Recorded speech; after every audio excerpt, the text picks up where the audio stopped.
咧就陽極煎盤，冇塗層嘅煎出嚟嘅蛋，咁啊成隻鑊拎出嚟食，幾好食。餸粥唔錯，餸咩啊？潮州粥，跟住咩啊？犀利啦！潮州滷水鵝澄海嘅，呢個一流啦。仲有咩啊？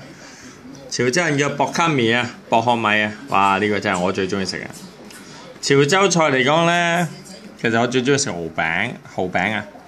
蠔餅就潮州市舊戲院門口嗰檔最好食嘅，咁啊而家就變咗要去咗牌坊街，咁啊另一個就係澄海嘅龍都嘅店市啊，即係店市啊，嗰邊有個阿叔咧，專就係煎嗰啲蘿蔔，唔係煎嗰啲蠔餅非常之好食嘅。咁跟住另一個就唔使講啦，就係汕頭地區。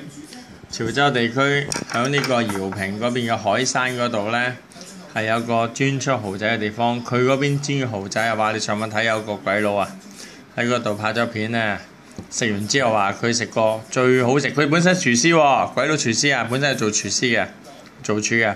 佢食完呢個潮州嘅饒平海山嗰邊嘅出蠔最出名嘅地方，我唔記得叫咩名。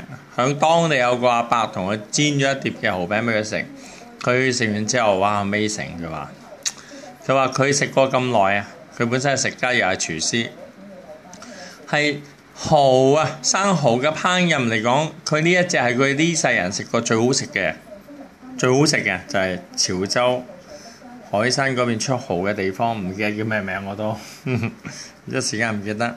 食最好食嘅蠔餅，哇！真係潮州蠔餅好食到爆燈。你想食好嘅潮州蠔餅呢？除咗個汕頭西天巷呢，龍都嘅店市嘅一個阿叔嗰邊，一個街市仔入邊有一個阿叔煮得好正嘅人，我都話好食。